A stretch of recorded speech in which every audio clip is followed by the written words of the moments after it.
Okay, Jenny wants to know, what do you think is the biggest challenge facing the feminist movement in 2016?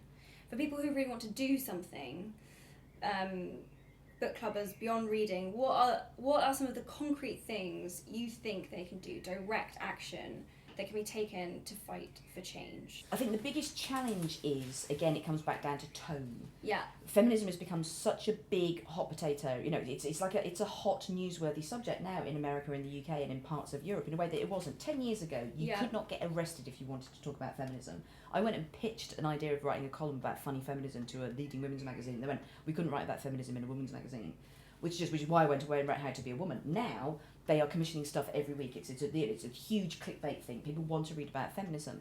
But many people have been put off feminism in the last couple of years because the tone gets so heated. We've had feminism wars. Yeah. First of all, people will argue and fight all the time. That's absolutely fine. We can't go, oh, two women have disagreed with each other. It's a catfight. That proves women shouldn't be able to speak in public. Feminism is dead. It's like, allow women the weakness to be able to argue and fight like men would. Yeah. True equality is not being perfect immediately and being some superhero who has an amazing job and incredible hair and a pelvic floor and a tiny little stomach and 2 children who are perfectly well turned out. That's exhausting. True equality is being as dim, fat, deluded, nuts, smelly, scruffy, hopeful, joyful and idiotic as men. Yeah. It's not being perfect, it's just being treated as a human being.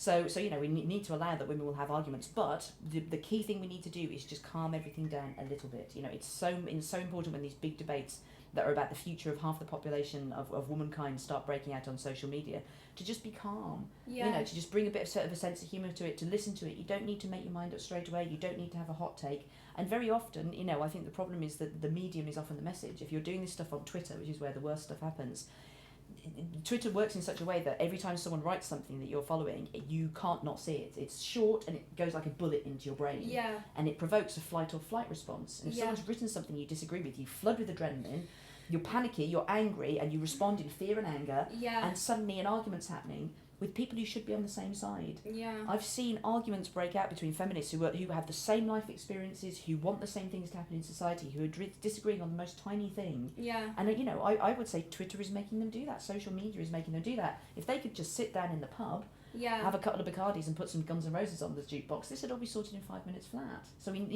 but that's another reason why we need to get more women in tech, because I think if women were inventing social media platforms, they would be completely different to Twitter. It would be much easier to break out and have relaxed conversations and talk about things at length. Yeah. And and be able to interject some humour into it and let people know what emotions you're having, rather than these shouty little statements. Yeah. It's everyone waving a placard at the same time. Yeah. That's not a conversation. Yeah. So we've seen all the placards, we know what all the issues are now. Yeah. Now we need to move it somewhere where we have these conversations. And in terms of, so that's the bad stuff. The good news is that there are places where you can have these conversations. Like, one of the most hopeful things that's happened in this country in the last couple of years is the formation of the Women's Equality Party, because they have said, okay, let's form a party that is just about women's issues, and we're going to open source policy. Yeah. So they don't have an idea for what this party should be, other than let's find out what women want. Yeah. And they are now just consulting all up and down the country. And you can go now and be a member of the Women's Equality Party, attend these meetings, and talk about the problems in your life and the things that you think would solve it.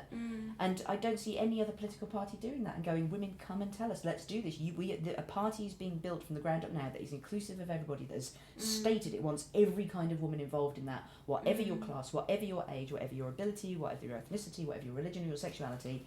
Go there, talk about being a woman, and come up with some ideas. Yeah. I love a bit of direct action. Yeah. No, direct action is super cool. If you do think that one of the things you want to do on earth is make the world a better place, which is what being a feminist is, what being a decent person is, then you have to make sure that you are aware of what you are subconsciously thinking about anybody who speaks up. Yeah. Because I think we have this subconscious belief that someone can only speak up if they are perfect and have the answers to everything. Yeah. We are basically waiting for a feminist Jesus to come along who is going to write the feminist Bible that has everything in it, or has written the feminist TV show that has everything and everyone in it, or makes the film that tells the story of everyone. Yeah. And that is, of course, impossible.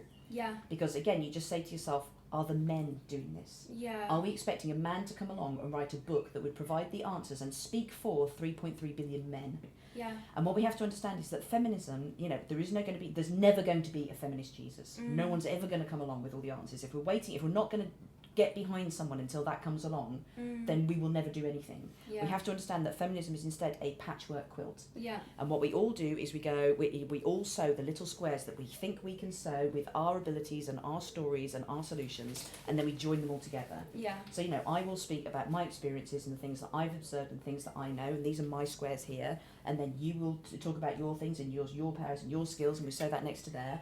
And then then you get someone who's like from the transgender movement talking about their experiences, and they sew their thing, and you make sure it's sewn to yours. Yeah. You make sure you're all working together. You make sure that everybody's squares are equal. Yeah. But you make sure that we're working on this together. Feminism is a collaborative effort. Yeah. It's not waiting for one feminist Jesus to come along. Yeah, you talk about this in your book, how in Moran Manifesto specifically, how Germaine Greer was one of your big inspirations, one of the first pieces of text that you read, and whatever else, and that while you disagree with some of the comments that she made, absolutely, later on, you still appreciate the contributions that she's made, even though she can't speak for you on every single specific topic. Yeah, no, absolutely. I absolutely fundamentally disagree with Germaine Greer's viewpoint on trans issues and her belief of what a woman is. I come from the point of view that you are what you say you are. Yeah. Whether you're saying you're a man or a woman or a gay space alien, because I was brought up on David Bowie. I just believe what people tell me they feel they are. Yeah. But to trash everything that Germaine Greer did, first of all, misunderstands what you're standing on. Yeah. As a woman, to have the power to be able to, and the public platform and the vocabulary to speak out against Germaine Greer and call her a bad feminist, is to misunderstand that she has given you half those words and that platform and that ability to do that. We are all standing on the shoulders of our aunts. And particularly, it happens in sort of every sort of, political movement and movement for social change, but it's particularly noticeable these days because so much of our talk about these things happens on social media, that we don't bring our elders with us. We're not taking into account what the previous generations did because they're not on social media. Yeah. They're not part of the conversation. We like to think, well, we've moved on from that. We just, these people are outdated. We're doing things a different way now. And you need to have your tribal elders. Yeah. You need to have the old people sitting around because we're going to have to fight a lot of battles in order to change things. And these people have fought these battles before. They know the right language to use. They know how you can change legislation. They know the kind of alliances that you need to make. They've gone through these different tactics before. You need people who've been in wars.